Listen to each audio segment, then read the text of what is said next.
All right.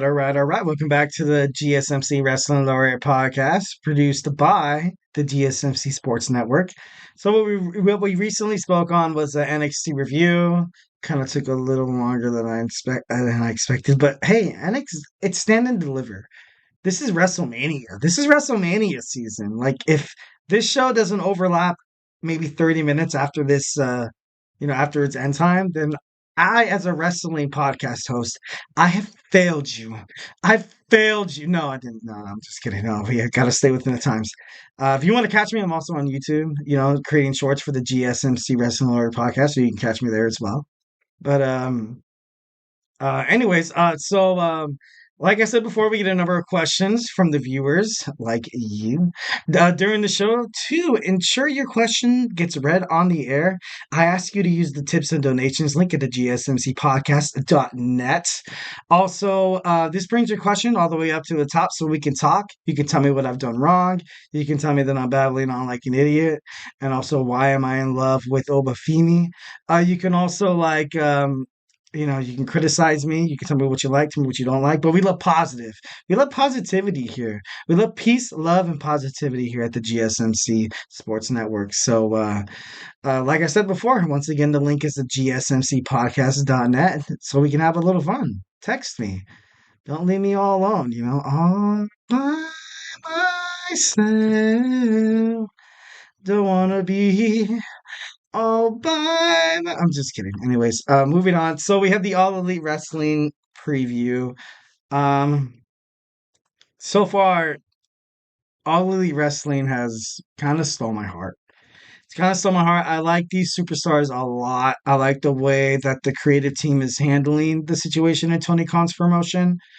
Definitely a bit overlooked. I know the ratings haven't been doing too stellar, but if you're watching this and if you're a wrestling fan, watch it. Like last week, you had that awesome street fight between Chris Statlander and Willow against Sky Blue and against Julia Hart. That was pretty cool, man. That was pretty darn cool. Like if you want old school wrestling, that's it. It's cutthroat. It's absolutely you're on the edge of your seat.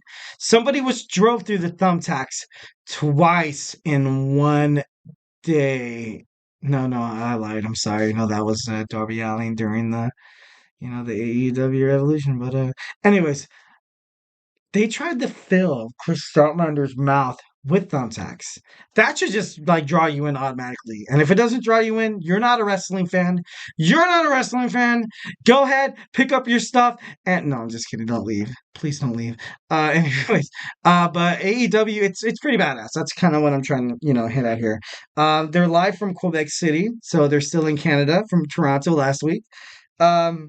So we have been waiting pins and needles for this amazing free agent in the wrestling world named Will Ospreay, who actually, Hunter Hearst Helmsley of WWE CEO kind of regrets not signing him. He was a bit expensive, but this guy would propel your promotion to the next level. I would say if Will Ospreay joined the WWE right now, he would absolutely be right above. He'd be above Finn Balor. He'd be above Sami Zayn. He'd actually even be above Gunther. But since Gunther actually, he has this Intercontinental title reign that nobody can really touch him or Roman. But if he joins, like he would be in that World's Heavyweight title picture like right away. And that's crazy. That's absolutely crazy. When was the last time a WW, no, just wrestling free agent had the mentality, had the what is that word I'm looking for? Potential to be like, you put him in right now, he is main event worthy. Not a lot of people can be like that. Absolutely. Not a lot of people have that, that mentality. A lot of people don't have that, that grit. What makes a true grit wrestler is knowing that once when you're down, you can always pick yourself right back up. I think that was like a Ric Flair quote, or maybe like Hulkamania. No, I don't know. I think it sounds like a Ric Flair, woo, kind of thing, but I don't know. It's Anyways, moving on. So Will Ospreay will fight Katsuyam Yumari Shibata. And oh man, these Japanese wrestlers would probably kick my ass if they found out the way I was just butchering their names. So please don't hurt me. Um, I think they're facing off for the first time in a long time. They fought 11 times. The first time, well, the one singles match they had, Shibata actually beat Osprey. But ever since then, they never really had a like kind of like a rematch. So this match is going to mean a lot to Will Osprey. Also, you have the AEW World Tag Team titles. You know, the whole tag team title tournament coming to a close. You have, facing off for the first time. You have the world. Well, not for the first time. The last time the Young Bucks and the Private Party faced each other, was in 2020, where the Young Bucks got the win. So will the Private Party, pull through the grit and pull through the woods to be able to beat these guys? Because the Young Bucks, the EVP, with with the Rainmaker. Honestly, I think they're kind of heading towards superstardom.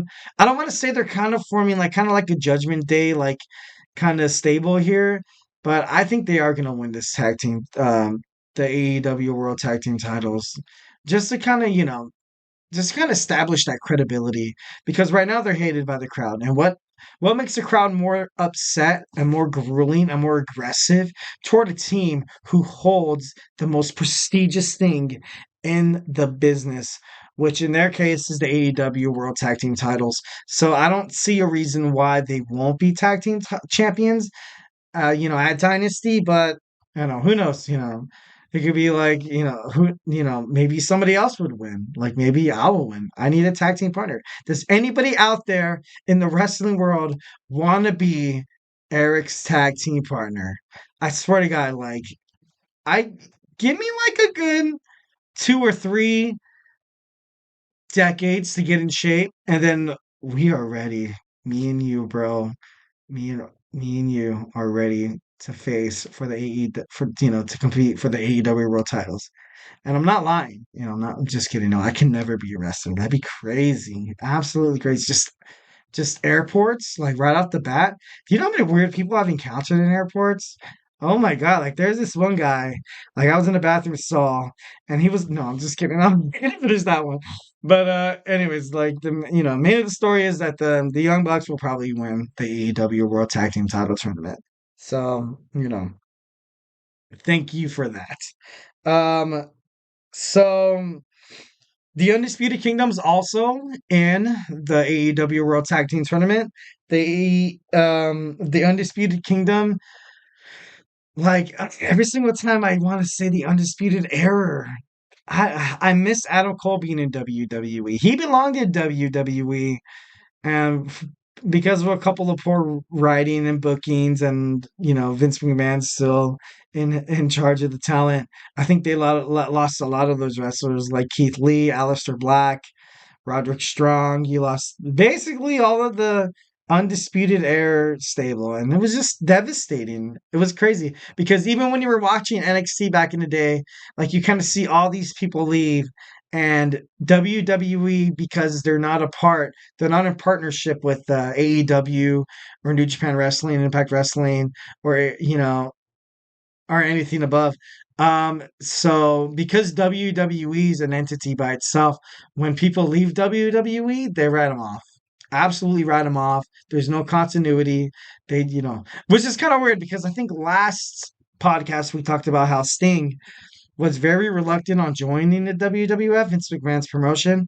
But the moment Diesel left, Diesel and Razor Ramon left, they were actually replaced by these guys that looked exactly like them, but they were like these crappy stunt doubles that were trying to fill the void of Razor Ramon and Diesel. Like, first and foremost, that's insulting to me, to the viewers, even to the superstars who portrayed them. Like, it was that bad. Like, it was crazy. And like, second of all, Like you can't just do that. You can't just replace people. People are not replaceable. You can't just be like, oh, Razor Ramon left. Oh, guess what's gonna happen? We have Razor Ramon part two, and then it comes this guy's like, sup, brah. Like it's just it's not the same. And if you're an old school wrestling fan, you would get the concept and the references. But I don't know. I remember watching that when I was growing up, and I was like, what the F? I was like, what's going on here? That's crazy. But anyways. Um, so to kind of finish this off here, we have the TBS Championship number one contendership match, which is honestly kind of the match I'm looking most forward to. What time is it? 8:30. So it probably should be within the next like hour. And follow me on YouTube, follow the GSMC Wrestling Laureate Podcast on YouTube. I produce shorts and everything like that. We can talk, comment, and it just doesn't end now. Like, what I mean? Like I know everybody on the East Coast obviously has a leg up on us because I don't have East Coast television timer. But we're West Coast, baby. California knows how to. No, I'm just kidding. Anyways, Tupac. I'm just kidding. But the TBS Championship number one contendership match, we have Chris Statlander versus Willow of Nightingale, versus Sky Blue. Which last out of all these superstars that fought in the street fight, Sky Blue was absolutely like she was crazy. Honestly, she kind of like not that Mick Foley kind of feel, but she was ruthless. That like what Johnny Cena said when he walked in the ring with Kurt Angle, and Kurt Angle was like, "Who are you? What do you want to do with me?" And he was like, "What makes you think that you can compete with Kurt Angle?" And he was like, "Ruthless aggression." And then he went on, he like started kicking, Kurt Angle's ass. But I don't know, Sky Blue, she's gonna do wonders in this industry, especially with AEW. And last we have Anna Jay. Anna Jay. We have those. We have a fatal four way for the number one contendership for the TBS Championship, and it's gonna be pretty awesome. So I'm pretty sure that's going to be the main event. It should be. Honestly, if I was a promoter, that would be my number one match. So hopefully when we log off around 9 p.m. we can watch the match together and just like chit chat. I'll text you, you text me, send me my DMs, send me my don't DM me anything crazy. I mean I got a wife and kids. I don't need any of that. Like I'm just kidding though. But yes.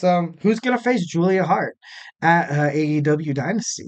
So we have that to look forward to in that. So, all right. Next, we have for our next segment, we have the Attitude Era is back, and I know just saying that statement just excited a lot of the audience, but we'll talk about it more in a little bit. So don't go anywhere.